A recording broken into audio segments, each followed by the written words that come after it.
नमस्कार दोस्तों, कानपुर में घाटमपुर के सार थाने की पुलिस पर बेहद गंभीर आरोप लगा है। इलाके के एक ग्रामीण ने आरोप लगाया है कि थाने में महिला सिपाही ने छेड़छाड़ के शिकार उसकी नाबालिग बेटी के कपड़े उतरवाकर फोटो खींचे। इस दौरान आरोपित वहीं खड़ा था।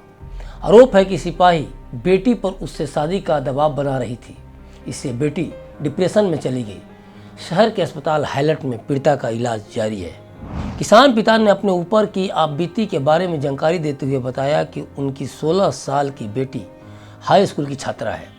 गांव में रहने वाला एक लड़का बेटी को स्कूल आते जाते या घर से निकलने पर छेड़ता रहता था। उन्होंने बताया कि आरोपी ने उनकी बेटी की फ़ोटो भी एडिट कर अश्लील बनाकर वायरल कर दिया था। बात जब बढ़ने लगी और आरोपी सीमाएं लांघता रहा तो पीड़िता के पिता ने 3 सितंबर को सार थाने में उसके खिलाफ तहरीर दे दी। पुलिस ने अमन के खिलाफ छेड़खानी, पॉक्सो एक्ट और जान से मारने की धमकी समेत अन्य धाराओं में रिपोर्ट दर्ज कर उसे गिरफ्तार किया। उन्होंने बताया कि हम लोगों ने शिकायत की तो पुलिस वालों ने हमसे लिखित आवेदन देने को कहा था। हम लोग एप्लीकेशन देकर घर चले आए। घर आकर बेटी ने कहा, जब आप लोग एप्लीकेशन लिखने के लिए थाने से बाहर गए थे तब महिला सिपाही ने मुझे आरोपी के कमरे में बंद किया, जबरदस्ती मेरे कपड़े उतारे और नग्न करके आरोपी के पास खड़ा कर दिया। इसके बाद महिला सिपाही ने हम दोनों के फोटो खींचे, साथ ही कहा कि मुझे आरोपी से ही शादी करनी पड़ेगी। पीड़िता के पिता का कहना है कि यह सब बताते हुए बेटी की हालत खराब हो गई। वह बेहोश होकर जमीन पर गिर गई। इसके बाद हम उसे कानपुर जिला अस्पताल लाए। यहाँ से बेटी को हाईलैंड के बाल रोग विभाग में भर्ती किया गया। हमारी लड़की कोमा में चली गई, तब से कुछ बोल नहीं पा रही है। देखा जाए तो पुलिस ने पीड़िता को पूछताछ के लिए थाने बुलाकर ही अपराध किया। ऐसा करके पुलिस ने पीड़िता की मदद करने के बजाय नियमों को ही पूरी तरह से तोड़ दिया। जानकारी के लिए बता दूं कि सुप्रीम कोर्ट के स्पष्ट निर्देश हैं कि किसी भी नाबालिग को न तो थाने लाया जा सकता है और न ही उससे वर्दी में पूछताछ की जा सकती है। इसके बावजूद नाबालिग पीड़िता को थाने भी बुलाया गया और उससे वर्दी पहने पुलिस वालों ने पूछताछ की। इस बारे में क्या कहती हैं कानून की धाराएं, हमने सुप्रीम कोर्ट के एडवोकेट राकेश सिंह से बात की। नाबालिग विक्टिम की तो बात छोड़ दें आप, इवन अगर नाबालिग एक्यूज्ड है, अगर अपराधी है, उसे भी आप थाने बुला के नहीं बुला सकते और उसे भी लॉकअप में नहीं बंद कर सकते आप। तो और इस मामले में सुप्रीम कोर्ट के बड़े कड़े निर्देश हैं। सुप्रीम कोर्ट का एक जजमेंट है 10 फरवरी 2020 को, ये खंडपीठ जस्टिस दीपक गुप्ता और जस्टिस अनिरुद्ध बोस ने क्लियरली कहा है कि जुवेनाइल के साथ ऐसा नहीं किया जा सकता है। जुवेनाइल को पुलिस बुला ही नहीं सकती है और उसको थाने में इस तरह से उनको ये अधिकार नहीं है। और इसमें जुवेनाइल जस्टिस बोर्ड को भी निर्देश दिया है कि आप इसको देखें कि जुवेनाइल के साथ किसी तरह की ज्यादती ना हो। जुवेनाइल मतलब नाबालिग के साथ। और यहाँ तो नाबालिग विक्टिम है, इवन नाबालिग अपराधी को नहीं बुलाया जा सकता है, तो विक्टिम के साथ ऐसा कैसे हो गया, ये बड़ा आश्चर्य की बात है। और सुप्रीम कोर्ट के जजमेंट की बात छोड़िए, अगर आप पॉक्सो एक्ट के 23(2) सेक्शन को देखेंगे तो उसमें भी क्लियरली लिखा हुआ है कि भाई नाबालिग जो विक्टिम है उसका तो भाई नाम भी आप उजागर नहीं कर सकते। तस्वीर खींचने की बात अलग है, नाम भी छुपाया जाता है। और इसके अलावा अगर आप देखें कि UNCRC जो संयुक्त राष्ट्र का जो है एक आयोग है, जो बच्चों के ऊपर उनका एक अलग भाग बना हुआ है, डिपार्टमेंट बना हुआ है, उनका अनुच्छेद 37B पढ़ें आप, 37B, तो वो क्लियरली बात करता है कि भाई कि no child shall be deprived of his or her liberty unlawfully और आर्बिट्ररली, और वही पुलिस ने किया है। तो इस तरह के बहुत सारे प्रावधान हैं जिसका कि उन्होंने वायलेशन किया है पुलिस ने। तो ये तो सरासर गलत है और पुलिस वालों पे सख्त से सख्त कार्रवाई होनी चाहिए और हमें उम्मीद है कि होगी, इसका संज्ञान लिया जाएगा।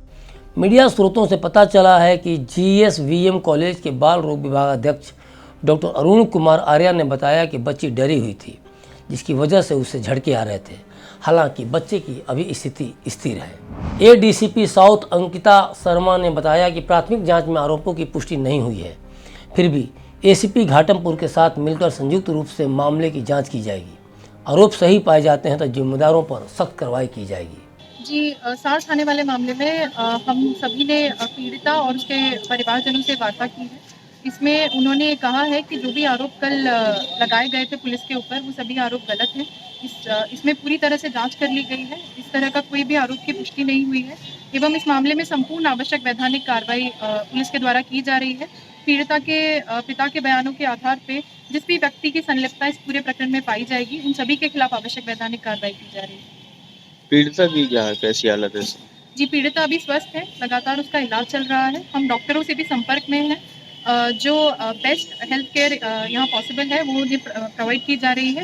आरोप ऐसा लगा दिया कि जो मतलब भूतपूर्व प्रधान का भतीजा है सर, तो वो जो ज़बरदस्ती हमारे साथ लड़की के साथ मतलब छेड़खानी कर रहा था कि हमारे मतलब फ़ोटो खींच रहा था, इसके बाद ब्लैकमेल कर रहा था कि ज़बरदस्ती हमारे साथ में चलो कुशवांडा देवी में शादी करा देंगे। उसका मतलब बड़े पापा कह रहा था, ग्राम प्रधान मतलब फैलू उर्फ राम बिहारी ये कह रहे थे। क्या इस साजिश के पीछे कुछ और लोग भी थे क्या?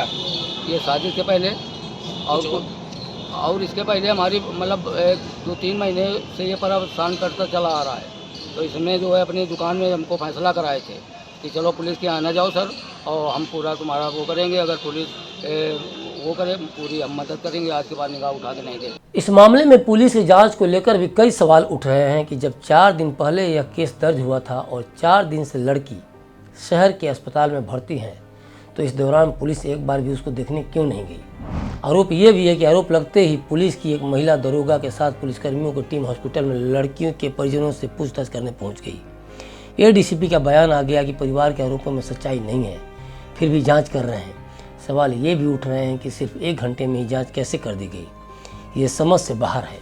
जबकि कानपुर से साड़ थाना 40 किलोमीटर दूर है, जहां पर नाबालिग लड़की के फ़ोटो खींचने की बात कही जा रही है। ऐसे में पुलिस ने कानपुर में बैठे बैठे कैसे जांच कर ली कि लड़की के आरोपों में सच्चाई नहीं है। जब से सोशल मीडिया का उपयोग बढ़ा है, ऑनलाइन थ्रेट भी बढ़ गए हैं। कानपुर मामले में भी आरोपी इंस्टाग्राम पर फोटो वायरल करने की धमकी दे रहा था।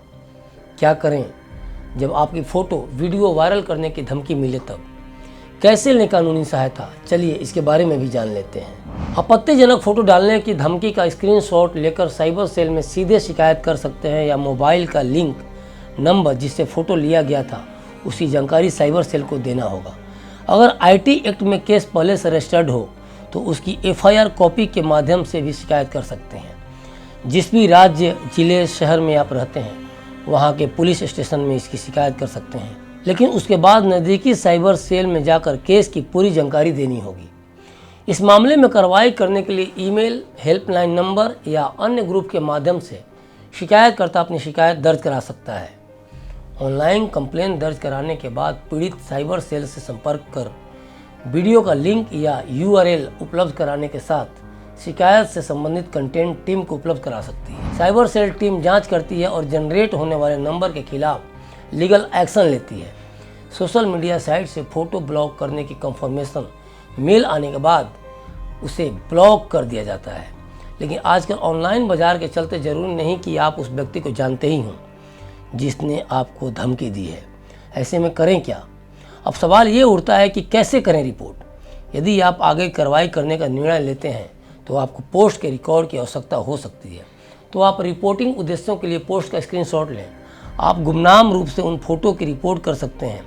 यदि कोई व्यक्ति उन चीज़ों को साझा करने की धमकी दे रहा है जिन्हें आप निजी रखना चाहते हैं, जैसे संदेश, फोटो या वीडियो, आपसे पैसे भेजने के लिए कह रहे हैं या आपसे कुछ और करने के लिए कह रहे हैं जिससे आप असहज हैं, तो कृपया बिल्ड का उपयोग करके उसकी प्रोफाइल की रिपोर्ट करें या एक फॉर्म भरकर भी ये कर सकते हैं। बने रहिए क्लिक इंडिया के साथ और मुझे दीजिए इजाज़त। शुक्रिया।